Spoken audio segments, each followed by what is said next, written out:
ਕਿਹਾ ਜੇ ਤੂੰ ਮੇਰੇ ਨਾਲ ਪਿਆਰ ਕਰਦਾ ਨਾ ਸੱਚਾ, ਜੇ ਸੱਚੀ ਮੁਹੱਬਤ ਕਰਦਾ ਤਾਂ ਤੂੰ ਬੰਦੇ ਮੇਰੇ ਨੂੰ ਮਾਰ ਦੇ, ਉਹ ਮੈਨੂੰ ਬਹੁਤ ਕੁੱਟਦਾ, ਮੈਨੂੰ ਮਾਰਦਾ ਵਾ, ਦੇਖ ਮੇਰੇ ਸੋਜ਼ਿਸ਼ ਹੋਈ ਆ, ਇਹ ਹੋਇਆ ਉਹ।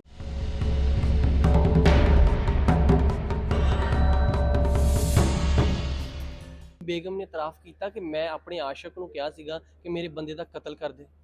ਜੀ ਬਿਲਕੁਲ, ਜਦੋਂ ਉਹਦੀ ਬੇਗਮ ਨੂੰ ਇੰਟਰੋਗੇਟ ਕੀਤਾ ਤੇ ਉਹਨੇ ਦੱਸਿਆ ਕਿ ਮੇਰਾ ਖਾਮਦ ਮੇਰੇ ਤੇ ਬਹੁਤ ਜ਼ਿਆਦਾ ਜ਼ੁਲਮ ਕਰਦਾ ਸੀ, ਮੈਨੂੰ ਮਾਰਦਾ ਸੀ।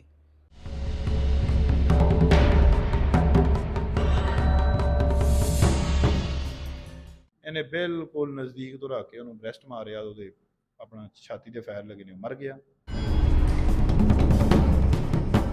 अस्सलाम वालेकुम, मैं मौज़म जट ते तुसी वेख रहे हो जुर्म कहानी। अज दी जुर्म कहानी दे विच शादीशुदा खातून ने अपने आशिक दे नाल मिल के अपने ही बंदे दा कत्ल करवा दिता। इहदी असल कहानी की है, क्यों मुलजमा ने अपने बंदे दा कत्ल करवाया और जिहड़ा इस कुड़ी दा आशिक सीगा उन्हें कत्ल क्यों किया, इहदी असल कहानी की है। अज असी पहुंचते थाना निशाताबाद और इत्थे जाके सारी कहानी अज दी असी सुनांगे।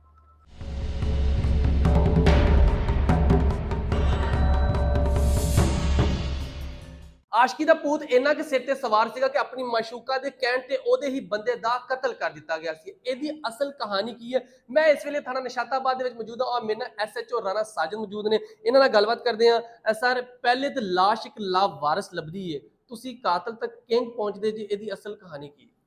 ਇਹ ਮੌਜ਼ਮ ਭਾਈ ਤਕਰੀਬਨ 9 ਤਰੀਕ ਵਾਲੇ ਦਿਨ ਸਵੇਰ 5:30 ਵਜੇ 115 ਤੇ ਨਾਮਲੂਮ ਬੰਦੇ ਨੇ ਕਾਲ ਕੀਤੀ। ਉਹ ਵਰਜ਼ਿਸ਼ ਵਗੈਰਾ ਕਰਨ ਗਏ ਬੀਸ ਲਾਈਨ ਨਲਕੇ ਘਵਾਲੇ ਵਾਲੀ ਸਾਈਡ ਤੇ ਨਾ, ਉੱਥੇ ਉਹਨੇ ਦੇਖਿਆ ਕਿ ਇੱਕ ਬੰਦੇ ਦੇ ਫਾਇਰ ਵੱਜੇ ਹੋਏ ਨੇ, ਤਾਂ ਉਹਨਾਂ ਨੇ 15 ਤੇ ਕਾਲ ਕੀਤੀ। ਜਦੋਂ 15 ਦੀ ਕਾਲ ਮਸੂਲ ਹੋਈ ਤੇ ਮੈਂ ਉੱਥੇ ਪਹੁੰਚਿਆ, ਨਾਲ ਮੇਰੇ ਮੁਲਾਜ਼ਮ ਸੀਗੇ। ਉਹ ਜਦੋਂ ਅਸੀਂ ਜਾ ਕੇ ਦੇਖਿਆ ਤੇ ਇੱਕ ਬੰਦੇ ਨੂੰ 3 ਫਾਇਰ ਜਿਹੜੇ ਨੇ ਉਹਦੀ ਛਾਤੀ ਤੇ ਵੱਜੇ ਹੋਏ ਸੀ, ਔਰ ਇੱਕ ਫਾਇਰ ਜਿਹੜਾ ਵੱਖੀ 'ਚ ਵੱਜਾ ਹੋਇਆ ਸੀ ਖੱਬੀ ਸਾਈਡ ਤੇ, ਔਰ ਬੜਾ ਦਰਦਨਾਕ ਅੰਦਾਜ਼ ਦੇ ਨਾਲ ਜਿਹੜਾ ਨਾ ਉਹਨੂੰ ਮਰਡਰ ਕੀਤਾ ਗਿਆ ਸੀਗਾ। ਉਹਦੀ ਸ਼ਨਾਖਤ ਵਗੈਰਾ ਵੀ ਕੋਈ ਨਹੀਂ ਸੀ ਹੋ ਰਹੀ। ਫੌਰੀ ਤੌਰ ਤੇ ਉੱਥੇ PFSA ਟੀਮ ਨੂੰ ਬੁਲਾਇਆ ਗਿਆ। ਜਦੋਂ ਬੁਲਾਇਆ ਗਿਆ ਤੇ ਅਸੀਂ ਉਹਨੂੰ ਉਹਦਾ WhatsApp ਗਰੁੱਪਾਂ ਦੇ ਵਿੱਚ ਅੱਗੇ ਪਿੱਛੇ ਕੋਸ਼ਿਸ਼ ਕੀਤੀ ਕਿ ਇਹਦਾ ਪਤਾ ਚੱਲ ਜਾਵੇ ਕਿ ਡੈੱਡ ਬਾਡੀ ਕਿਹਦੀ ਹੈ, ਲੇਕਿਨ ਕੋਈ ਘੰਟਾ ਡੇਢ ਲੰਘਣ ਤੋਂ ਬਾਅਦ ਨਹੀਂ ਪਤਾ ਚੱਲਿਆ। ਫਿਰ ਸਾਡੀ ਇੱਕ CRO ਬ੍ਰਾਂਚ ਆ, CRO ਬ੍ਰਾਂਚ ਵਾਲਿਆਂ ਨੂੰ ਬੁਲਵਾਇਆ, ਉਹਨਾਂ ਨੇ ਆ ਕੇ ਇਹਦੇ ਲਿਫਟ ਕੀਤੇ ਥੰਮ ਔਰ ਫਿੰਗਰਪ੍ਰਿੰਟ ਲੈ ਗਏ। ਫਿੰਗਰਪ੍ਰਿੰਟ ਲੈਣ ਤੋਂ ਬਾਅਦ ਉਹ ਫਿਰ ਅਸੀਂ ਨਾਜ਼ਰਾਂ ਨੂੰ ਭਿਜਵਾਏ। ਜਦੋਂ ਨਾਜ਼ਰਾਂ ਨੂੰ ਭਿਜਵਾਏ 2 ਘੰਟੇ ਬਾਅਦ ਮੈਨੂੰ ਰਿਪਲਾਈ ਆਇਆ ਕਿ ਅਰਸ਼ਾਦ ਨਾਮੀ ਬੰਦਾ ਵਾ ਤੇ ਇਹ 154 ਜੀਮ ਬੇ ਗੋਜਰੇ ਦਾ ਰਹਿਣ ਵਾਲਾ। ਉਹ ਫਿਰ ਅਸੀਂ ਉਹਦੀ ਸਿਮਾਂ ਉਹਦੇ ਤੋਂ ਕਢਵਾਈਆਂ ਕਿ ਇਹ ਕਿਹਦੇ ਨਾਮ ਆ, ਮਤਲਬ ਸਿਮਾਂ ਜਿਹੜੀਆਂ ਵਾ ਇਹ ਕਿਹੜੀ ਇਸਤੇਮਾਲ ਕਰਦਾ। ਉਹ ਫਿਰ ਜਦੋਂ ਸਿਮਾਂ ਕਢਾਈਆਂ ਤਾਂ ਉਹਦਾ ਨੰਬਰ ਸਾਡੇ ਕੋਲ ਆ ਗਿਆ।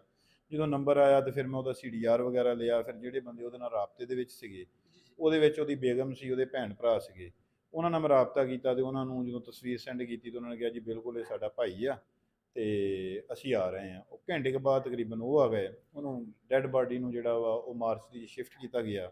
ਉਹਨਾਂ ਨੂੰ ਨਾਲ ਲੈ ਕੇ ਫਿਰ ਮੈਂ ਥਾਣੇ ਆ ਗਿਆ।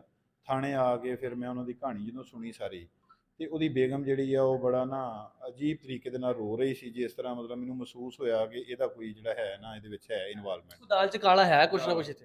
ਬਿਲਕੁਲ। ਤੇ ਮੈਂ ਉਹਨੇ ਕਿਹਾ ਜੀ ਮੈਨੂੰ ਮਦਈ ਬਣਾਓ ਤੇ ਮੇਰਾ ਬੰਦਾ ਤੇ ਇਹ ਤੇ ਉਹ ਤੇ ਰਾਤ ਦਾ ਗਿਆ ਤੇ ਵਾਪਸ ਨਹੀਂ ਆਇਆ। ਮੈਂ ਉਹਦੀ ਖੈਰ ਗੱਲ ਸੁਣੀ। ਉਸ ਤੋਂ ਬਾਅਦ ਮੈਂ ਫਰਦਨ ਜਿੰਨੇ ਵੀ ਉਹਨਾਂ ਦੇ ਫੈਮਿਲੀ ਮੈਂਬਰ ਸੀ ਇਕੱਲੇ ਦਾ ਇੰਟਰਵਿਊ ਕੀਤਾ। ਫਿਰ DSP ਸਾਹਿਬ ਨਿਸ਼ਾਤਾਬਾਦ ਰਾਣਾ ਨਦੀਮ ਸਾਹਿਬ ਵੀ ਤਸ਼ਰੀਫ ਲਏ। ਉਹਨਾਂ ਨੇ ਤੇ ਮੈਂ ਦੋਨਾਂ ਨੇ ਬੈਠ ਕੇ ਇਹਨਾਂ ਦੇ ਫੈਮਿਲੀ ਮੈਂਬਰ ਸੀ ਤਕਰੀਬਨ 10 ਤੋਂ 12 ਇਕੱਲੇ ਦਾ ਇੰਟਰਵਿਊ ਕੀਤਾ। ਤੇ ਉਸ ਤੋਂ ਬਾਅਦ ਅਸੀਂ ਡਿਸਾਈਡ ਕੀਤਾ ਕਿ ਜਿਹੜਾ ਹੈ ਨਾ ਜੀ ਇਹਦਾ ਜਿਹੜਾ ਭਾਈ ਆ ਉਹਨੂੰ ਮਦਈ ਬਣਾਇਆ ਜਾਵੇ ਕੇਸ ਦੇ ਵਿੱਚ, ਕਿਉਂਕਿ ਸਾਨੂੰ ਡਾਊਟ ਸੀਗਾ ਕਿ ਇਹਦੀ ਜਿਹੜੀ ਹੈ ਨਾ ਇਸ ਤਰ੍ਹਾਂ ਦਰਦਨਾਕ ਜਿਹੜੀ ਇਹਦੀ ਮਰਡਰ ਇਹਦਾ ਹੋਇਆ, ਉਹਦੇ ਵਿੱਚ ਇਹਦੀ ਬੀਵੀ ਜਿਹੜੀ ਇਨਵੋਲਵ ਹੋ ਸਕਦੀ। ਮੋਸਟਲੀ ਇਦਾਂ ਦੇ ਕੇਸਾਂ ਦੇ ਵਿੱਚ ਜਿਹੜਾ ਹੁੰਦਾ ਨਾ ਉਹ ਔਰਤ ਦਾ ਹੀ ਮੈਟਰ ਹੁੰਦਾ। ਜਿਹੜੇ ਬਲਾਈਂਡ ਮਰਡਰ ਹੁੰਦੇ ਨਾ, ਜਾਂ ਔਰਤ ਦਾ ਹੁੰਦਾ ਜਾਂ ਆਪਣਾ ਕੋਈ ਜ਼ਮੀਨ ਜਾਇਦਾਦ ਦਾ ਮਾਮਲਾ ਹੁੰਦਾ। ਤੇ ਉਹ ਔਰਤ ਨੇ ਖੈਰ ਬੜਾ ਜ਼ੋਰ ਲਾਇਆ, ਬੜਾ ਰੋਈ ਪਿੱਟੀ ਕੇ ਮੈਨੂੰ ਬਣਾਓ ਮਦਈ। ਅਸੀਂ ਕਿਹਾ ਨਹੀਂ ਜੀ ਅਸੀਂ ਇਹਦੇ ਭਾਈ ਨੂੰ ਬਣਾਉਣਾ ਮਦਈ, ਤੂੰ ਆ ਨਹੀਂ ਸਕਦੀ ਤੇ ਅਦਾਲਤਾਂ ਜਾਣਾ ਹੁੰਦਾ। ਫਿਰ ਖੈਰ ਉਹ ਸਮਝ ਗਈ। ਉਸ ਤੋਂ ਬਾਅਦ ਫਿਰ ਐਪਲੀਕੇਸ਼ਨ ਲਿਖਵਾਈ ਗਈ। ਐਪਲੀਕੇਸ਼ਨ ਲਿਖਵਾ ਕੇ ਫਿਰ ਅਸੀਂ ਫੌਰੀ ਤੌਰ ਤੇ ਜਿਹੜਾ FIR ਦਾ ਅੰਦਰਾਜ ਕੀਤਾ। ਅੰਦਰਾਜ ਕਰਨ ਤੋਂ ਬਾਅਦ ਉਹਦਾ ਪੋਸਟਮਾਰਟਮ ਵਗੈਰਾ ਕਰਵਾ ਕੇ ਲਵਾਹਿਕੀਨਾਂ ਦੇ ਹਵਾਲੇ ਕੀਤੀ ਗਈ ਆਪਣਾ ਡੈੱਡ ਬਾਡੀ। ਉਸ ਤੋਂ ਬਾਅਦ ਉਹਦੇ ਫਿਰ ਮੈਂ ਵਰਕਿੰਗ ਸਟਾਰਟ ਕੀਤੀ। ਜਦੋਂ ਵਰਕਿੰਗ ਸਟਾਰਟ ਕੀਤੀ ਤੇ ਬਿਲਕੁਲ ਉਹ ਏਰੀਆ ਜਿਹੜਾ ਸੀਗਾ ਵਰਾਨ ਬੀਆਬਾਨ ਏਰੀਆ ਸੀ। ਉਹਦੇ ਨਜ਼ਦੀਕ ਤਰੀਨ ਕੈਮਰੇ ਵਗੈਰਾ ਚੈੱਕ ਕੀਤੇ ਗਏ, ਲੇਕਿਨ ਕੈਮਰਿਆਂ ਦੇ ਵਿੱਚ ਵੀ ਕੋਈ ਚੀਜ਼ ਜਿਹੜੀ ਆ ਉਹ ਨਹੀਂ ਆਉਂਦੀ, ਕਿਉਂਕਿ ਦੂਰ ਕੈਮਰੇ ਲੱਗੇ ਹੋਏ ਨੇ। ਉਸ ਤੋਂ ਬਾਅਦ ਫਿਰ ਮੈਂ ਨਾ ਜੀ ਉਹਦਾ ਫਰਦਰ CDR ਵਗੈਰਾ ਜਿਹੜੇ ਅਸੀਂ ਲਏ ਉਹ ਮੇਰੇ ਕੋਲ ਇੱਕ ਲੜਕਾ ਰਿਹਾਨ ਲੱਗਾ ਹੋਇਆ ਵਾ, ਉਹ ਸੀਡੀਆਰ ਵਗੈਰਾ ਨੂੰ ਸਮਝਦਾ, ਮੈਂ ਬਤਾ ਤੇ ਖੁਦ ਵੀ ਕਰ ਲੈਂਦਾ ਸੀਡੀਆਰ ਦਾ ਜੀ ਜੀ ਆਪਣੇ ਜੋਗਾ ਨਾ। ਠੀਕ ਠੀਕ। ਤੇ ਉਹ ਫਿਰ ਅਸੀਂ ਅਫਸਰਾਂ ਨੂੰ ਦੱਸਿਆ, ਅਫਸਰਾਂ ਨੇ ਬਾਲਾ ਨੂੰ ਸੀਪੀਓ ਸਾਹਿਬ ਨੂੰ ਦੱਸਿਆ, ਸੀਪੀਓ ਸਾਹਿਬ ਨੇ ਹਦਾਇਤ ਕੀਤੀ ਕਿ ਤੁਸੀਂ ਫੌਰੀ ਤੌਰ ਤੇ ਇਹਨੂੰ ਜਿਹੜਾ ਨਾ ਲੱਭੋ। ਉਹ ਜਦੋਂ ਅਸੀਂ ਉਹਦੀ ਬੇਗਮ ਦਾ ਸੀਡੀਆਰ ਲਿਆ ਤੇ ਉਹਦੇ ਵਿੱਚ ਉਹਦੇ ਮੁਖਤਲਿਫ ਲੋਕਾਂ ਦੇ ਨਾਲ ਨਾ ਮੁਸਲਸਲ ਰਾਬਤੇ ਸੀ।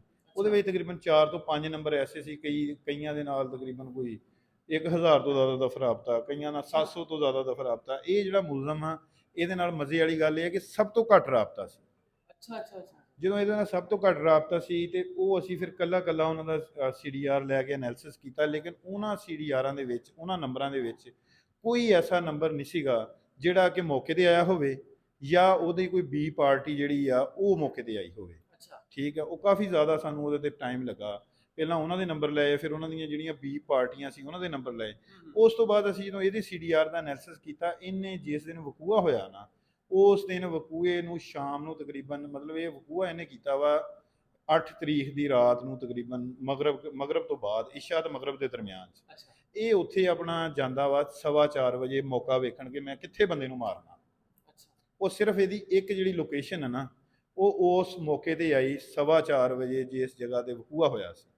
ਉਹ ਜਦੋਂ ਮੈਂ ਉਹਨੂੰ ਚੱਕ ਕੇ ਗੂਗਲ 'ਚ ਪਾਇਆ ਤੇ ਮੈਂ ਸੇਮ ਉਸ ਜਗ੍ਹਾ ਤੇ ਪਹੁੰਚ ਗਿਆ ਜਿਸ ਜਗ੍ਹਾ ਦੇ ਉੱਪਰ ਇਹਨੇ ਮਰਡਰ ਕੀਤਾ ਸੀ। ਫਿਰ ਸਭ ਤੋਂ ਪਹਿਲਾਂ ਮੈਂ ਉਹ ਬੰਦੇ ਛੱਡ ਕੇ ਤੇ ਮੈਂ ਇਸ ਬੰਦੇ ਦਾ, ਫਿਰ ਮੈਨੂੰ ਇਹ ਵੀ ਨਹੀਂ ਸੀ ਪਤਾ ਇਹਦੀ ਸਿਮ ਜਿਹੜੀ ਆ ਇਹਦੇ ਨਾਮ ਨਹੀਂ ਚੱਲਦੀ। ਜਿਹਦੇ ਨਾਮ ਸਿਮ ਹੈ ਹੀ ਨਹੀਂ ਜਿਹੜੀ ਇਹਦੇ ਕੋਲ ਚੱਲਦੀ ਪਈ ਹੈ। ਇਹਦੇ ਨਾਮ ਨਹੀਂ ਚੱਲਦੀ, ਇਹਦੇ ਵਾਲਦ ਦਾ ਅਲਿਆਸ, ਉਹਦਾ ਨਾਮ ਆ ਅਲਿਆਸ ਕਸਾਈ, ਉਹਦੇ ਨਾਮ ਚੱਲਦੀ ਹੈ। ਫਿਰ ਮੈਂ ਖੈਰ ਜਦੋਂ ਮੈਂ ਇਹਦੇ ਉਹ ਸੀਡੀਆਰ ਵਗੈਰਾ ਦੇਖੇ ਤੇ ਫਿਰ ਮੈਂ ਖੈਰ ਇਹਦਾ ਪਤਾ ਕਰਵਾਇਆ ਕਿ ਇਹ ਕੌਣ ਆ ਬੰਦਾ, ਕਿਹਦੇ ਨਾਮ ਸਿਮ ਚੱਲਦੀ ਆ।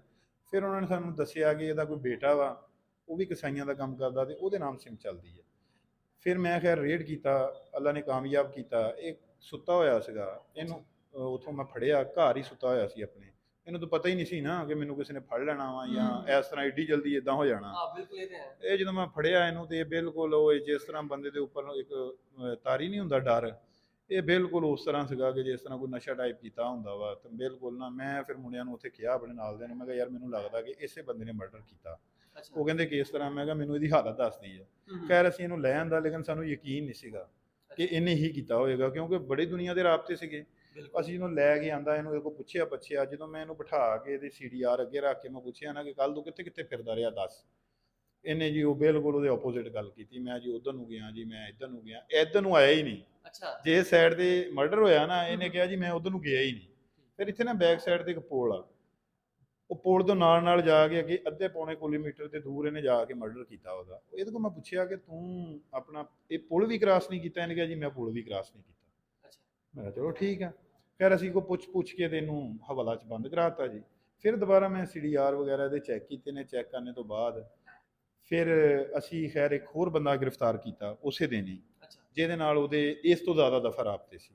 ਉਹ ਜਦੋਂ ਉਹਨੂੰ ਲੈ ਕੇ ਆਂਦਾ, ਲੇਕਿਨ ਉਹਦਾ ਜਦੋਂ ਬਾਡੀ ਲੈਂਗੁਏਜ ਦੇਖੀ ਤੇ ਮੈਂ ਕਿਹਾ ਨਹੀਂ, ਇਹ ਬੰਦਾ ਨਹੀਂ ਹੋ ਸਕਦਾ। ਉਹਨੇ ਇਤਰਾਫ ਕੀਤਾ ਕਿ ਮੇਰਾ ਇਹਨਾਂ ਤਲਕ ਆ, ਮੈਨੂੰ ਮਿਲਦਾ ਵੀ ਆ, ਤਕਰੀਬਨ 1.5 ਸਾਲ ਤੋਂ ਮੈਨੂੰ ਮਿਲ ਰਿਹਾ ਵਾਂ, ਮੇਰੇ ਇਹਨਾਂ ਨਜਾਇਜ਼ ਤਲਕਾਤ ਨੇ, ਲੇਕਿਨ ਮੈਨੂੰ ਨਹੀਂ ਕਦੀ ਉਹਨੇ ਇਹ ਗੱਲ ਕਹੀ ਕਿ ਇਹਨੂੰ ਮਰਡਰ ਕਰ ਦੇ ਜਾਂ ਇਹਨੂੰ ਮਾਰ ਦੇ। ਮੈਂ ਕਿਹਾ ਚਲੋ ਠੀਕ ਹੈ। ਉਹਦਾ ਮੈਂ ਸੀਡੀਆਰ ਖੈਰ ਐਨਾਲਿਸਿਸ ਕੀਤਾ, ਲੇਕਿਨ ਮੈਨੂੰ ਉਹਦੇ ਵਿੱਚ ਨਹੀਂ ਲੱਗਾ ਉਹ। ਅਸੀਂ ਫਿਰ ਇਹਨੂੰ ਕਢਾ ਕੇ ਮੈਂ ਇੰਟੈਰੋਗੇਟ ਕੀਤਾ। ਜਦੋਂ ਇੰਟੈਰੋਗੇਟ ਕੀਤਾ ਤੇ ਇਹ ਮੰਨ ਗਿਆ। ਅੱਛਾ, ਇਹ ਮੰਨ ਗਿਆ ਕਿ ਵਾਕਈ ਮੈਂ ਕਤਲ ਕੀਤਾ ਵਾ, ਤੇ ਇਹਨੇ ਕਿਉਂ ਕੀਤਾ? ਮੈਂ ਉਹੀ ਦੱਸਣ ਲੱਗਾ ਨਾ ਜੀ ਤੁਹਾਨੂੰ। ਇਹ ਮੰਨਿਆ। ਫਿਰ ਇਹ ਗੱਲ ਜਿਹੜੀ ਗੱਲ ਇਹਦੇ ਕੋਲ ਫਿਰ ਮੈਂ ਪੁੱਛਾਂ ਨਾ, ਉਹ ਅੱਗੇ ਰੱਖ ਕੇ ਕਿ ਹਾਂ ਵੀ ਤੂੰ ਇੰਨੇ ਵਜੇ ਫਲਾਣੇ ਥਾਂ ਗਿਆ? ਇਹ ਕਹੇ ਹਾਂਜੀ ਮੈਂ ਗਿਆ। ਫਿਰ ਮੈਂ ਇਹਨੂੰ ਪੁੱਛਿਆ ਕਿ ਤੂੰ 4:15 ਵਜੇ ਨਲਕੇ ਘੁਆਲੇ ਉੱਥੇ ਕੀ ਕਰਨ ਗਿਆ ਬੀਸ ਲੈਣ ਦੇ? ਕਹਿੰਦਾ ਜੀ ਮੈਂ ਦੋਸਤ ਨੂੰ ਮਿਲਣ ਗਿਆ, ਉੱਥੋਂ ਮੈਂ ਪੈਪ ਲੈਣਾ ਸੀ, ਮੈਂ ਪੈਪ ਲੈਣ ਗਿਆ, ਇਹ ਕਰਨ ਗਿਆ, ਉਹ ਕਰਨ ਗਿਆ। ਬੜੀਆਂ ਇਹਨੇ ਕਹਾਣੀਆਂ ਸ਼ਾਣੀਆਂ ਮੈਨੂੰ ਸੁਣਾਈਆਂ। ਖੈਰ ਫਿਰ ਇਹਨੂੰ ਸਮਝਾਇਆ ਕਿ ਇਨਸਾਨ ਦਾ ਬੱਚਾ ਬਣ ਆਪਣਾ ਹੋ ਜਾਂਦੇ ਆ ਵਾਧੇ ਘਾਟੇ, ਤੋਂ ਮੈਨੂੰ ਦੱਸ ਕੀ ਅਸਲ ਗੱਲ ਆ। ਫਿਰ ਖੈਰ ਇਹਨੇ ਕਿਹਾ ਜੀ ਫਿਰ ਤੁਸੀਂ ਮੈਨੂੰ ਰਿਲੀਫ ਦਿਓਗੇ? ਮੈਂ ਜੀ ਬਿਲਕੁਲ ਤੈਨੂੰ ਰਿਲੀਫ ਦੇਵਾਂਗੇ, ਪੱਕੀ ਗੱਲ ਆ ਦਿਓਗੇ ਜੀ? ਮੈਂ ਕਿਹਾ ਬਿਲਕੁਲ ਦਿਓ। ਇਹਨੇ ਕਿਹਾ ਭਾਜੀ ਤੁਸੀਂ ਮੈਨੂੰ ਮੇਰੇ ਘਰ ਜਾਣ ਦਿਓਗੇ? ਮੈਂ ਕਿਹਾ ਜੀ ਬਿਲਕੁਲ ਤੈਨੂੰ ਘਰ ਜਾਣ ਦੇਵਾਂਗੇ। ਇਹਨੇ ਕਿਹਾ ਜੀ ਬਿਲਕੁਲ ਮੈਂ ਤੁਹਾਨੂੰ ਗੱਲ ਸਾਰੀ ਦੱਸਦਾ। ਫਿਰ ਮੈਂ ਇਹਨੂੰ ਖੈਰ ਪਾਣੀ ਸ਼ਾਣੀ ਪਿਲਾਇਆ ਤੇ ਤਰੀਕੇ ਦੇ ਨਾਲ ਫਿਰ ਇਹਨੂੰ ਮੈਂ ਬਿਠਾ ਕੇ ਇਹਨੂੰ ਮੈਂ ਇਹਦੀ ਥੋੜੀ ਕਾਉਂਸਲਿੰਗ ਕੀਤੀ। ਫਿਰ ਇਹਨੇ ਦੱਸਿਆ ਕਿ ਮੇਰੇ ਤੋਂ ਉਹਦੇ ਜਿਹੜੇ ਆ ਉਹ ਤਲਕਾਤ ਨੇ ਤੇ ਮੈਂ ਉਹਨੂੰ ਮਿਲਣ ਵੀ ਜਾਂਦਾ ਰਿਹਾ। ਤੇ ਮੈਂ ਇਹਨੂੰ ਪੁੱਛਿਆ ਕਿ ਤੇਰਾ ਉਹਦੇ ਹਸਬੈਂਡ ਦੇ ਨਾਲ ਕਿਸ ਤਰ੍ਹਾਂ ਇੰਟਰੈਕਸ਼ਨ ਹੋਇਆ? ਇਹਨੇ ਕਿਹਾ ਜੀ ਉਹ ਇੱਕ ਦਫਾ ਲੜ ਪਏ ਸੀਗੇ ਪਿਛਲੇ ਦਿਨਾਂ ਦੇ, ਰੋਜ਼ਿਆਂ ਦੀ ਗੱਲ ਆ, 27ਵੇਂ 28ਵੇਂ ਰੋਜ਼ੇ ਦੀ ਗੱਲ ਆ। ਇਹ ਲੜ ਪਏ ਸੀਗੇ ਤੇ ਮੈਨੂੰ ਇਹਦੀ ਬੇਗਮ ਨੇ ਬੁਲਾਇਆ। ਇਹਦੀ ਕੋਈ ਕਜ਼ਨ ਆ ਇੱਕ ਲੜਕੀ ਨਾ, ਉਹ ਲੜਕੀ ਦੇ ਉਹਦੀ ਕਜ਼ਨ ਦੇ ਨਾਲ ਦੋਸਤੀ ਆ। ਅੱਛਾ। ਉਹਦੇ ਵਾਏ ਦੇ ਨਾਲ ਇਹਦੀ ਉਹਨਾਂ ਦੋਸਤੀ ਹੋਈ। ਉਹਨੇ ਕਿਹਾ ਜੀ ਮੈਂ ਉਹਨੂੰ ਬੁਲਾਇਆ ਵਾ, ਬੁਲਾ ਕੇ ਤੇ ਉਹਨੂੰ ਮੈਂ ਕਿਹਾ ਇਹ ਬਤੌਰ ਗੁੰਡਾ ਗਿਆ ਨਾ ਉੱਥੇ ਬਦਮਾਸ਼, ਅੱਛਾ, ਠੀਕ ਆ, ਮਤਲਬ ਇਹ ਬਦਮਾਸ਼ੀ ਵੀ ਨਾਲ ਕਰ ਥੋੜੀ ਥੋੜੀ। ਕਰਨ ਗਿਆ, ਉਹਨੇ ਸੱਦਿਆ, ਸੱਦ ਕੇ ਤੇ ਉਹਨੇ ਕਿਹਾ ਜੀ ਕਿ ਤੁਸੀਂ ਕਿਉਂ ਇਹਨਾਂ ਨੂੰ ਮਾਰਦੇ ਹੋ ਤੇ ਇਹ ਉਹ, ਉੱਥੇ ਮਹੱਲੇ ਜਾ ਕੇ ਜ਼ਰਾ ਟੀਪ ਟਾਪ ਕੀਤੀ ਇਹਨੇ। ਉਹ ਫਿਰ ਬੰਦੇ ਇਹਦੇ ਨੇ ਪੁੱਛਿਆ ਇਹ ਕੌਣ ਸੀ, ਉਹਨੇ ਕਿਹਾ ਜੀ ਮੇਰੀ ਸਹੇਲੀ ਦਾ ਭਾਈ ਆ ਜਾਂ ਕਜ਼ਨ ਆ, ਉਹਦੇ ਨਾਲ ਇਹਦਾ ਇੰਟਰੈਕਸ਼ਨ ਬਣ ਗਿਆ ਉਹਦੇ ਨਾਲ। ਫਿਰ ਇਹਨਾਂ ਨੇ ਮਰਡਰ ਤੋਂ 2 ਦਿਨ ਪਹਿਲਾਂ ਪਲੈਨਿੰਗ ਕੀਤੀ ਆ ਕਿ ਉਹਨੂੰ ਮਾਰ ਦਈਏ। ਉਹਨੇ ਇਹਨੂੰ ਕਿਹਾ ਜੇ ਤੂੰ ਮੇਰੇ ਨਾਲ ਪਿਆਰ ਕਰਦਾ ਨਾ ਸੱਚਾ, ਜੇ ਸੱਚੀ ਮੁਹੱਬਤ ਕਰਦਾ ਤਾਂ ਤੂੰ ਬੰਦੇ ਮੇਰੇ ਨੂੰ ਮਾਰ ਦੇ, ਉਹ ਮੈਨੂੰ ਬਹੁਤ ਕੁੱਟਦਾ, ਮੈਨੂੰ ਮਾਰਦਾ ਵਾ, ਦੇਖ ਮੇਰੇ ਸੋਜ਼ਿਸ਼ ਹੋਈ ਆ, ਇਹ ਹੋਇਆ ਉਹ ਹੋਇਆ। ਇਹਨੇ ਕਿਹਾ ਜੀ ਬਿਲਕੁਲ ਮਾਰ ਦਿੰਦੇ ਆ, ਗੱਲ ਹੀ ਕੋਈ ਨਹੀਂ ਹੈ, ਪਿਆਰ। ਉਹਨੇ ਕਿਹਾ ਚਲੋ ਫਿਰ ਕਰਕੇ ਵਿਖਾ। ਇਹਨੇ ਕਿਹਾ ਜੀ ਕਰਕੇ ਵਿਖਾ ਦਿੰਦੇ ਆ। ਅੱਛਾ। ਉਹ ਫਿਰ ਇਹਦੀ ਖੈਰ ਪਲੈਨਿੰਗ ਹੋਈ। ਇਹ ਥੋੜਾ ਜਿਹਾ ਸ਼ਾਰਪ ਸੀਗਾ। ਜਿਸ ਦਿਨ ਇਹਨੇ ਵਕੂਆ ਕੀਤਾ ਇਹ ਆਪਣਾ ਮਤਲਬ ਇਹਨੇ ਬਿਲਕੁਲ ਸਾਇਲੈਂਟ ਰਿਹਾ। ਇਹਦੀ ਕੋਈ ਲੋਕੇਸ਼ਨ ਵਗੈਰਾ ਜਾਂ ਕੋਈ ਮੋਬਾਈਲ ਫੋਨ ਉਸ ਟਾਈਮ ਐਕਟਿਵ ਨਹੀਂ ਸੀਗਾ। ਉਹਨੇ ਇਹਨੂੰ ਦੱਸਿਆ ਕਿ ਤੁਸੀਂ ਜਿਹੜਾ ਹੈ ਵਾ ਫਲਾਣੇ ਥਾਂ ਖੜੇ ਹੋ ਜਾਣਾ ਵਾ, ਉੱਥੋਂ ਮੇਰੇ ਬੰਦੇ ਨੇ ਲੰਘਣਾ, ਤੁਸੀਂ ਜਿਹੜਾ ਹੈ ਵਾ ਮੇਰੇ ਬੰਦੇ ਨੂੰ ਉੱਥੋਂ ਕੈਪਚਰ ਕਰ ਲਿਓ, ਉਹਨੂੰ ਲਿਜਾ ਕੇ ਤੇ ਉਹਨੂੰ ਮਾਰ ਛੱਡੀ। ਅਗਰ ਉਹ ਨਾ ਉੱਥੋਂ ਦੀ ਲੰਘੇ ਤੇ ਫਿਰ ਤੂੰ ਇੰਨੇ ਵਜੇ ਮੇਰੇ ਘਰ ਆ ਜਾਣਾ ਵਾ ਤੇ ਆ ਕੇ ਦਰਵਾਜ਼ਾ ਖੜਕਾਣਾ, ਤੁਹਾਨੂੰ ਨਾਲ ਭਾ ਕੇ ਲੈ ਜਾਣਾ। ਠੀਕ ਹੈ। ਠੀਕ ਹੈ। ਇਹ ਆਪਣਾ ਜਿਹੜਾ ਹੈਗਾ ਉੱਥੇ ਤਾਂ ਖੈਰ ਇਹਨੂੰ ਰਸਤੇ ਦੇ ਵਿੱਚ ਉਹ ਨਾ ਮਿਲਿਆ। ਅੱਛਾ। ਫਿਰ ਇਹ ਉਹਦੇ ਘਰ ਚਲੇ ਜਾਂਦਾ ਜੀ। ਘਰ ਜਾ ਕੇ ਤਕਰੀਬਨ ਕੋਈ 7:15 7:30 ਵਜੇ ਇਹਨੇ ਦਰਵਾਜ਼ਾ ਖੜਕਾਇਆ। ਉਹ ਹਸਬੇ ਰੂਟੀਨ ਬਾਹਰ ਆਇਆ। ਇਹਨੇ ਉਹਨੂੰ ਕਿਹਾ ਕਿ ਆਪਾਂ ਨਲਕੇ ਘਵਾਲੇ ਕੰਮ ਜਾਣਾ ਵਾ ਤੇ ਚਲੀਏ। ਉਹਨੇ ਕਿਹਾ ਚਲੋ ਜੀ ਜ਼ਰਾ ਮੈਂ ਦੱਸਦਾ। ਉਹਦੇ ਪਿੱਛੋਂ ਬੇਗਮ ਨਿਕਲਦੀ ਆ, ਉਹੀ ਜਿਹੜੀ ਇਹਦੀ ਮਸ਼ਹੂਰ ਆ, ਉਹ ਨਿਕਲਦੀ ਆ, ਉਹਨੂੰ 700 800 ਰੁਪਇਆ ਦਿੰਦੀ ਆ ਕਿ ਆਉਣ ਲੱਗੇ ਤੁਸੀਂ ਮਠਾਈ ਸ਼ਠਾਈ ਜਾਂ ਕੋਈ ਚੀਜ਼ ਵਗੈਰਾ ਲੈ ਆਇਓ। ਉਹਦਾ ਅਤਮਾਦ ਬਣਾਤਾ ਕਿ ਗੱਲ ਹੀ ਕੋਈ ਨਹੀਂ। ਇਹ ਉਹਦੇ ਯਾਮੇ ਦੇ ਪਿੱਛੇ ਬੈਠਾ, ਕਿੱਕ ਮਾਰੀ ਤੇ ਲੈ ਗਿਆ ਉੱਥੇ। ਉੱਥੇ ਜਾ ਕੇ ਉਹ 20 ਲਾਈਨ ਆ, ਬਿਲਕੁਲ ਵੀਰਾਨ ਜਗ੍ਹਾ ਵਾ ਉਹ। ਉੱਥੇ ਜਾ ਕੇ ਤੇ ਪਿਸ਼ਾਬ ਕਰਨੇ ਦੇ ਬਹਾਨੇ ਉਤਰਿਆ। ਪਿਸਟਲ ਇਹਨੇ ਪਹਿਲਾਂ ਹੀ ਲਾਇਆ ਸੀ ਉੱਥੇ, ਕਾਕ ਕਰਕੇ ਇਹਨੇ ਆਪਣਾ ਜਿਹੜਾ ਹੈ ਵਾ ਉਹ ਪਿਸਟਲ ਲਾਇਆ ਨਾਲ, ਤੇ ਉਹਨੂੰ ਆ ਕੇ ਕਹਿੰਦਾ ਹਾਂ ਵੀ ਤੂੰ ਉਹਨੂੰ ਕਿਉਂ ਮਾਰਦਾ। ਅੱਛਾ। ਉਹ ਜ਼ਾਹਰੀ ਗੱਲ ਆ, ਉਹਦੀ ਉਹ ਬੇਗਮ ਸੀ, ਉਹਨੇ ਅੱਗੇ ਉਹਨੂੰ ਗਾਲ ਗੂਲ ਕੱਢੀ ਹੋਏਗੀ ਜਾਂ ਇਹ ਲੜੇ ਨੇ। ਇਹਨੇ ਬਿਲਕੁਲ ਨਜ਼ਦੀਕ ਤੋਂ ਰੱਖ ਕੇ ਉਹਨੂੰ ਬ੍ਰੈਸਟ ਮਾਰਿਆ, ਉਹਦੇ ਆਪਣਾ ਛਾਤੀ ਤੇ ਫਾਇਰ ਲੱਗੇ ਨੇ, ਉਹ ਮਰ ਗਿਆ। ਇਹ ਉੱਥੋਂ ਦੌੜ ਕੇ ਵਾਪਸ ਆ ਗਿਆ। ਵਾਪਸ ਆ ਕੇ ਫਿਰ ਉਹਦੇ ਆਪਣੀ ਮਸ਼ੂਕ ਦੇ ਘਰ ਗਿਆ। ਅੱਛਾ। ਇਹਨੇ ਜਾ ਕੇ ਉਹਨੂੰ ਦੱਸਿਆ ਕਿ ਮੈਂ ਉਹਨੂੰ ਮਾਰ ਆਇਆ ਵਾਂ, ਹੁਣ ਤੂੰ ਮੇਰੇ ਨਾਲ ਰਹਿਣਾ। ਉਹਨੇ ਕਿਹਾ ਤੂੰ ਇੱਥੇ ਕੀ ਕਰਨ ਆ ਗਿਆ, ਹੁਣ ਤੈਨੂੰ ਕੋਈ ਵੇਖ ਲੇਗਾ ਤੂੰ ਨਿਕਲ ਜਾਏ। ਚੁੱਪ ਕਰਕੇ ਆਪਣੇ ਘਰ ਚਲਾ ਗਿਆ। ਘਰ ਜਾਣ ਤੋਂ ਬਾਅਦ ਫਿਰ ਅਸੀਂ ਇਹਨੂੰ ਜਦੋਂ ਗ੍ਰਿਫਤਾਰ ਕੀਤਾ, ਫਿਰ ਅਸੀਂ ਇਹਦੇ ਕੋਲ ਪੁੱਛੀ ਸਾਰੀ ਗੱਲ। ਇਹਨੇ ਫਿਰ ਸਾਨੂੰ ਸਾਰੀ ਗੱਲ ਦੱਸੀ। ਉਸ ਤੋਂ ਬਾਅਦ ਫਿਰ ਅਸੀਂ, ਉਹ ਗੋਜਰੇ ਗਈ ਹੋਈ ਸੀ, ਫਿਰ ਮੈਂ ਗੋਜਰੇ ਜਾ ਕੇ ਰੇਡ ਕਰਕੇ ਉਹਨੂੰ ਫੜ ਕੇ ਲਿਆਇਆ। ਫਿਰ ਉਹਨੇ ਵੀ ਗੱਲ ਦੀ ਤਸਦੀਕ ਕਰਤੀ। ਥੋੜਾ ਜਿਹਾ ਵੈਸੇ ਕੋਈ ਸਿੱਧਾ ਟਾਈਪ ਨਹੀਂ ਬੰਦੇ ਹੁੰਦੇ, ਮਤਲਬ ਜਿਹਨੇ ਜੋ ਕਿਹਾ ਉਹ ਕਰਤਾ। ਇਹਨੂੰ ਇਹ ਆਈਡੀਆ ਹੀ ਨਹੀਂ ਹੈ ਕਿ ਮੈਂ ਪੂਰਾ ਆਪਣਾ ਜ਼ਿੰਦਾ ਬੰਦਾ ਮਾਰ ਛੜਿਆ ਵਾ। ਮਤਲਬ ਨਹੀਂ ਫਿਰ ਆਸ਼ਕੀ ਦਾ ਭੂਤ ਦੇ ਸਵਾਰ ਸੀ। ਆਸ਼ਕੀ ਦਾ ਭੂਤ ਸਵਾਰ ਆ ਜਾਂ ਬਾਰ-ਬਾਰ ਐ ਸਿਰ ਨੂੰ ਫੜਦਾ, ਕਦੀ ਇਦਾਂ ਕਰਦਾ ਕਦੀ ਇਦਾਂ ਕਰਦਾ, ਮੈਨੂੰ ਸਮਝ ਨਹੀਂ ਆਉਂਦੀ ਇਹ ਕਰਦਾ ਕੀ ਹੈ। ਅੱਛਾ। ਠੀਕ ਹੈ। ਪਿਸਟਲ ਦਾ ਇਹ ਕਹਿੰਦਾ ਵਾ ਕਿ ਮੇਰੇ ਕੋਲ ਪੁਰਾਣਾ ਵਾ। ਖੈਰ ਮੈਨੂੰ ਪਤਾ ਵੀ ਚੱਲਿਆ ਕਿ ਇਹਦੇ ਕੋਲ ਪੁਰਾਣਾ ਪਿਸਟਲ ਆ, ਕੋਈ ਆਪਣੇ ਤੌਰ ਤੇ ਵੀ ਮੈਂ ਪਤਾ ਜੋਈ ਕੀਤੀ ਹੈ, ਲੇਕਿਨ ਇਹ ਆ ਕਿ ਹੈ ਪੁਰਾਣਾ ਪਰ ਚੱਲਿਆ ਬੜਾ ਜ਼ਬਰਦਸਤ। ਅੱਛਾ। ਹਾਂਜੀ। ਮਤਲਬ ਇੱਕੋ ਬ੍ਰੈਸਟ ਦੇ ਵਿੱਚ ਹੀ ਬੰਦਾ ਮਾਰ ਦਿੱਤਾ। ਬੰਦਾ ਮਾਰ ਛੜਿਆ ਇਹਨੇ। ਖੈਰ ਬਰਾਮਦ ਕਰਵਾਤਾ, ਇਹਦੇ ਘਰੋਂ ਬੈਠ ਥੱਲੇ ਬਰਾਮਦ ਹੋਇਆ ਪਿਸਟਲ। ਇਨਸ਼ਾਅੱਲਾ ਇਹਦੇ ਖਿਲਾਫ ਜਿਹੜੇ ਆ ਉਹ ਸਬੂਤ ਪ੍ਰੂਫ ਅਸੀਂ ਇਕੱਠੇ ਕਰ ਲਏ ਨੇ। ਮਤਲਬ ਇਹਨਾਂ ਦਾ ਜਿਹੜਾ ਆਸ਼ਕੀ ਮਸ਼ੂਕੀ ਸੀ, ਪਿਆਰ ਦਾ ਚੱਕਰ, ਇਹ ਕਿੰਨੇ ਟਾਈਮ ਤੋਂ ਚੱਲਦਾ ਸੀ? ਇਹ ਕੀ ਦੱਸਿਆ ਨੇ, ਕਿੰਨੇ ਟਾਈਮ ਤੋਂ ਉਹਦੇ ਨਾਲ ਚੱਲ ਰਿਹਾ ਸੀ? ਹੋਰ ਲੋਕਾਂ ਨਾਲ ਤਾਂ 1.5 ਸਾਲ ਤੋਂ ਚੱਲ ਰਿਹਾ, ਇਹਦੇ ਨਾਲ ਤਾਂ 2 ਮਹੀਨਿਆਂ ਤੋਂ ਚੱਲ ਰਿਹਾ ਸੀਗਾ। 2 ਮਹੀਨਿਆਂ ਤੋਂ ਬਸ। 2 ਮਹੀਨੇ 'ਚ ਇਹਨਾਂ ਸੱਚਾ ਪਿਆਰ ਹੋ ਗਿਆ, ਇਹਨੇ ਉਹਦਾ ਬੰਦਾ ਹੀ ਮਾਰਤਾ। ਹੁਣ ਪਰੇਸ਼ਾਨ ਆ ਇਹਨੂੰ, ਜਦੋਂ ਪਤਾ ਲੱਗਾ ਨਾ ਆ ਕੇ ਕਿ ਮੇਰੇ ਤੋਂ ਇਲਾਵਾ ਵੀ 4-5 ਆਸ਼ਿਕ ਨੇ, ਤਾਂ ਹੁਣ ਬਹੁਤ ਜ਼ਿਆਦਾ ਪਰੇਸ਼ਾਨ ਹੈ। ਇਸ ਕੇਸ ਦੇ ਹਵਾਲੇ ਨਾਲ ਸਾਡੇ ਨਾਲ ਇੰਚਾਰਜ ਇਨਵੈਸਟੀਗੇਸ਼ਨ ਮੌਜੂਦ ਨੇ ਇਮਰਾਨ ਅਲੀ। ਇਹਨਾਂ ਨਾਲ ਗੱਲਬਾਤ ਕਰਦੇ ਹਾਂ। ਇਮਰਾਨ ਭਾਈ ਦੱਸਿਓ ਕਿ ਹੁਣ ਇਹ ਕੇਸ ਕਿੱਥੇ ਤੱਕ ਪਹੁੰਚ ਗਿਆ, ਕੀ ਇਹਦੀ ਅਗਲੀ ਕਾਨੂੰਨੀ ਕਾਰਵਾਈ ਸ਼ੁਰੂ ਹੋ ਗਈ? ਜੀ ਅਲਹਮਦੁਲਿਲਾ 24 ਘੰਟੇ ਦੀ ਅਣਥੱਕ ਮਿਹਨਤ ਤੋਂ ਬਾਅਦ ਮੁਲਜ਼ਮ ਗ੍ਰਿਫਤਾਰ ਕਰ ਲਿਆ ਤੇ ਹੁਣ ਇਸ ਤੋਂ ਬਾਅਦ ਫਰਦਰ ਜਿਹੜੀ ਪ੍ਰੋਸੀਡਿੰਗ ਚੱਲ ਰਹੀ ਹੈ। ਇਨਸ਼ਾਅੱਲਾ ਅਸੀਂ ਕੇਸ ਨੂੰ ਅੱਛੇ ਤਰੀਕੇ ਨਾਲ ਤਿਆਰ ਕਰਕੇ ਮੁਲਜ਼ਮ ਨੂੰ ਕਾਰ ਵਾਕਿਆ ਸਜ਼ਾ ਦੇਵਾਂਗੇ। ਇਸ ਤੋਂ ਪਹਿਲਾਂ ਜਦੋਂ ਅਸੀਂ ਮੁਲਜ਼ਮ ਨੂੰ ਪਕੜਿਆ, ਇੰਟਰੋਗੇਟ ਕੀਤਾ ਤੇ ਉਹਨੇ ਇਨਕਸ਼ਾਫ ਕੀਤਾ ਕਿ ਮਕਤੂਲ ਦੀ ਬੇਗਮ ਦੇ ਨਾਲ ਉਹਦੇ ਤਲਕਾਤ ਸੀ ਔਰ ਉਹਦੇ ਨਾਲ ਆਪਣੀ ਹਰ ਗੱਲ ਸ਼ੇਅਰ ਕਰਦੀ ਸੀ। ਤੇ ਮਕਤੂਲ ਦੀ ਬੇਗਮ ਨੇ ਉਹਨੂੰ ਕਿਹਾ ਕਿ ਮੇਰਾ ਮੀਆਂ ਜਿਹੜਾ ਨਾ ਮੈਨੂੰ ਬਹੁਤ ਜ਼ਿਆਦਾ ਮਾਰਦਾ, ਮੈਂ ਇਹ ਤੋਂ ਬਹੁਤ ਤੰਗ ਆ, ਅਗਰ ਤੂੰ ਇਹਨੂੰ ਠਿਕਾਣੇ ਲਾ ਦੇਵੇਂ ਤੇ ਮੈਂ ਤੇਰੇ ਨਾਲ ਸ਼ਾਦੀ ਕਰਨ ਲਈ ਤਿਆਰ ਹਾਂ। ਤੇ ਕਾਤਲ ਜਿਹੜਾ ਉਹ ਕਹਿੰਦਾ ਕਿ ਮੈਂ ਇਹਨੂੰ ਦਿਲੋਂ ਜਾਨ ਨਾਲ ਪਿਆਰ ਕਰਦਾ ਸੀ, ਮੈਂ ਇਹਦੇ ਵਾਸਤੇ ਕੁਝ ਵੀ ਕਰ ਸਕਦਾ ਸੀ, ਜਿਹੜਾ ਕਿ ਉਹਨੇ ਕਰਕੇ ਵਿਖਾ ਦਿੱਤਾ। ਇਸ ਜ਼ਾਲਮ ਨੇ ਉਹਨੂੰ ਮਾਰਨ ਤੋਂ ਬਾਅਦ ਉਹਦੇ ਘਰ ਗਿਆ। ਘਰ ਜਾ ਕੇ ਉਹਦੀ ਬੇਗਮ ਨੂੰ ਦੱਸਿਆ ਕਿ ਮੈਂ ਤੂੰ ਜਿਹੜਾ ਮੇਰੇ ਜ਼ਿੰਮੇ ਕੰਮ ਲਾਇਆ ਸੀ ਉਹ ਮੈਂ ਕਰ ਆਇਆ। ਠੀਕ ਹੈ। ਉਸ ਤੋਂ ਬਾਅਦ ਇਹਨੇ ਆਪਣਾ ਨੰਬਰ ਬੰਦ ਕਰ ਲਿਆ। ਸਾਡੇ ਕੋਲ ਕੋਈ ਐਸੀ ਚੀਜ਼ ਨਹੀਂ ਸੀ ਹੈ ਕਿ ਅਸੀਂ ਮੁਲਜ਼ਮ ਨੂੰ ਜਿਹੜਾ ਨਾ ਉਹ ਟਰੇਸ ਕਰ ਸਕਦੇ। ਅਸੀਂ ਬੜੀ ਮਿਹਨਤ ਕੀਤੀ, ਕੈਮਰਾ ਜਾਤ ਦੇਖੇ ਗਏ, ਮਹੱਲੇ 'ਚ ਇਲਾਕੇ 'ਚ ਫਿਰ ਕੇ ਪਤਾਜੋਈ ਕੀਤੀ ਗਈ। ਇਸ ਤੋਂ ਇਲਾਵਾ ਅਸੀਂ ਫਿਰ ਮਕਤੂਲ ਦਾ ਜਿਹੜਾ CDR ਲਿਆ, ਮਕਤੂਲ ਦੀ ਬੇਗਮ ਦਾ CDR ਲਿਆ। ਟੈਕਨੀਕਲ ਵਸਾਇਲ ਜਿੰਨੇ ਅਵੇਲੇਬਲ ਸੀ ਅਸੀਂ ਉਹਨਾਂ ਨੂੰ ਜਿਹੜਾ ਨਾ ਇਸਤੇਮਾਲ ਕਰਦਿਆਂ ਹੋਇਆਂ ਸਾਨੂੰ ਕਲੂ ਮਿਲੇ ਔਰ ਅਸੀਂ ਇਸ ਮੁਲਜ਼ਮ ਤੱਕ ਪਹੁੰਚੇ। ਅੱਛਾ, ਜਿਹੜੀ ਇਹਦੀ ਬੇਗਮ ਸੀਗੀ, ਜਿਹੜਾ ਬੰਦਾ ਕਤਲ ਹੋ ਗਿਆ ਮਕਤੂਲ ਜਿਹੜਾ, ਉਹਦੀ ਬੇਗਮ ਨੇ ਇਤਰਾਫ ਕੀਤਾ ਕਿ ਮੈਂ ਆਪਣੇ ਆਸ਼ਿਕ ਨੂੰ ਕਿਹਾ ਸੀਗਾ ਕਿ ਮੇਰੇ ਬੰਦੇ ਦਾ ਕਤਲ ਕਰ ਦੇ। ਜੀ ਬਿਲਕੁਲ, ਜਦੋਂ ਉਹਦੀ ਬੇਗਮ ਨੂੰ ਇੰਟਰੋਗੇਟ ਕੀਤਾ ਤੇ ਉਹਨੇ ਦੱਸਿਆ ਕਿ ਮੇਰਾ ਖਾਮਦ ਮੇਰੇ ਤੇ ਬਹੁਤ ਜ਼ਿਆਦਾ ਜ਼ੁਲਮ ਕਰਦਾ ਸੀ, ਮੈਨੂੰ ਮਾਰਦਾ ਸੀ। ਉਸ ਖਾਮਦ ਚੋਂ ਉਹਦੇ 3 ਬੱਚੇ ਨੇ। ਇਸ ਤੋਂ ਪਹਿਲੇ ਅਗਰ ਅਸੀਂ ਥੋੜਾ ਪਿੱਛੇ ਜਾਂਦੇ ਹਾਂ ਤੇ ਇਹ ਬੇਗਮ ਦੀ ਇਹ ਵੀ ਪਹਿਲੀ ਵੀ ਲਵ ਮੈਰਿਜ ਸੀ। ਅੱਛਾ, ਅੱਜ ਤੋਂ 13 ਸਾਲ ਪਹਿਲੇ ਇਸਨੇ ਅਰਸ਼ਾਦ ਦੇ ਨਾਲ ਸ਼ਾਦੀ ਕੀਤੀ ਸੀ, ਕੋਰਟ ਮੈਰਿਜ ਕੀਤੀ ਸੀ। ਦੋਨਾਂ ਦੇ ਨਾਂ ਅਰਸ਼ਾਦ ਮਕਤੂਲ ਦੇ ਔਰ ਨਾ ਹੀ ਇਹਦੀ ਬੇਗਮ ਫਰਾ ਦੇ, ਦੋਨਾਂ ਦੇ ਘਰ ਵਾਲੇ ਨੂੰ ਨਹੀਂ ਸੀ ਮਿਲਦੇ। ਔਰ ਇਹ ਤਕਰੀਬਨ 12-13 ਸਾਲ ਤੋਂ ਫੈਸਲਾਬਾਦ ਰਿਹਾਇਸ਼ ਪਜ਼ੀਰ ਸੀ। ਅੱਛਾ, ਔਰ ਉਦੋਂ ਵੀ ਸੱਚਾ ਪਿਆਰ ਹੀ ਹੋਇਆ ਸੀ ਫਰਾ ਨੂੰ। ਔਰ ਉਹ 'ਚੋਂ ਮਾਸ਼ਾਅੱਲਾ ਦੇ 3 ਬੱਚੇ, ਲੇਕਿਨ ਇਹਨੇ ਆਪਣੇ 3 ਬੱਚਿਆਂ ਦਾ ਖਿਆਲ ਨਹੀਂ ਕੀਤਾ। ਜਦੋਂ ਮੈਂ ਮਕਤੂਲ ਦੀ ਹਿਸਟਰੀ ਚੈੱਕ ਕੀਤੀ, ਉਹ ਇੰਤਹਾਈ ਸ਼ਰੀਫ ਆਦਮੀ ਸੀ।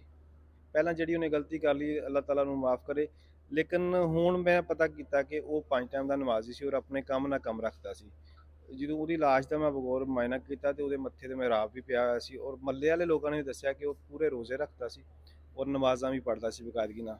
ਔਰ ਇਸ ਸ਼ਰੀਫ ਆਦਮੀ ਦੇ ਨਾਲ ਇਸ ਔਰਤ ਨੇ ਬਹੁਤ ਬੜਾ ਜ਼ੁਲਮ ਕਰਵਾਇਆ ਔਰ ਕੀਤਾ। ਬਹੁਤ ਸ਼ੁਕਰੀਆ। ਲੋ, ਤੁਸੀਂ ਵੇਖੀ ਕਿ ਅੱਜ ਦੀ ਜਿਹੜੀ ਜੁਰਮ ਕਹਾਣੀ ਸੀ ਉਹਦੇ ਵਿੱਚ ਸਾਰੀ ਵਾਰਦਾਤ ਤੁਸੀਂ ਵੇਖੀ ਕਿ ਇੱਕ ਲੜਕੀ ਜਿਹਦੀ ਪਹਿਲੇ ਹੀ ਲਵ ਮੈਰਿਜ ਸੀ ਔਰ ਉਹਦੇ 3 ਬੱਚੇ ਸੀਗੇ। ਲਵ ਮੈਰਿਜ ਤੋਂ ਬਾਅਦ ਜਨਾਬ ਇੱਕ ਹੋਰ ਇਹ ਜਿਹੜਾ ਲੜਕਾ ਆਂਦਾ ਹੈ, ਇਹਦੇ ਨਾਲ ਉਹਨੂੰ ਪਿਆਰ ਹੋ ਜਾਂਦਾ ਹੈ। ਪਿਆਰ ਹੋਣ ਤੋਂ ਬਾਅਦ ਉਹਦਾ ਬੰਦਾ ਜ਼ਾਹਰੀ ਗੱਲ, ਘਰ ਵਿੱਚ ਲੜਾਈ ਝਗੜੇ ਹੁੰਦੇ ਨੇ, ਕਿਤੇ ਕੋਈ ਮਾਰ ਮੁਰ ਦਿੱਤਾ ਹੈਗਾ, ਤਸ਼ੱਦਦ ਕੀਤਾ ਹੈਗਾ, ਉਹਨੇ ਆਪਣੇ ਬੰਦੇ ਤੋਂ ਤੰਗ ਆ ਕੇ ਇਹਦੇ ਨਾਲ ਜਿਹੜੀ ਆਸ਼ਕੀ ਮਸ਼ੂਕੀ ਸੀ ਨਾ, ਉਹਨੇ ਆਪਣੇ ਆਸ਼ਿਕ ਨੂੰ ਕਿਹਾ ਜੇ ਤੂੰ ਮੇਰੇ ਨਾਲ ਸੱਚਾ ਪਿਆਰ ਕਰਦਾ ਵਾ ਨਾ ਤੇ ਮੇਰੇ ਬੰਦੇ ਨੂੰ ਨਾ ਮਾਰ ਕੇ ਵਿਖਾ। ਉਹਨੇ ਕਿਹਾ ਕੰਮ ਹੀ ਕੋਈ ਨਹੀਂ ਹੈਗਾ ਜਨਾਬ। ਉਹਨੇ ਕੀ ਕੀਤਾ, ਉਹਦੇ ਬੰਦੇ ਨੂੰ ਘਰੋਂ ਲਿਆ, ਘਰੋਂ ਲਿਜਾ ਕੇ ਵੀਰਾਨੇ ਦੇ ਵਿੱਚ ਜਾ ਕੇ ਬਜ਼ਰੀਆ ਫਾਇਰ ਮਾਰ ਕੇ ਉਹਨੂੰ ਜਨਾਬ ਕਤਲ ਕਰ ਦਿੱਤਾ। ਔਰ ਕਤਲ ਕਰਕੇ ਫਿਰ ਦੱਸ ਕੇ ਵੀ ਆਇਆ ਉਹਦੇ ਘਰ ਕਿ ਮੈਂ ਉਹਦਾ ਕਤਲ ਕਰ ਦਿੱਤਾ, ਹੁਣ ਤੂੰ ਮੇਰੀ ਮਸ਼ੂਕਾ ਤੇ ਮੇਰੇ ਨਾਲ ਵਿਆਹ ਕਰਨਾ, ਕਿਸੇ ਹੋਰ ਨਾਲ ਤੂੰ ਕੋਈ ਗੱਲਬਾਤ ਨਹੀਂ ਕਰਨੀ। ਤੇ ਬੀਬੀ ਨੇ ਵੀ ਕਹਿ ਦਿੱਤਾ, ਬੀਬੀ ਨੇ ਉਹਨੂੰ ਘਰੋਂ ਭੇਜ ਦਿੱਤਾ।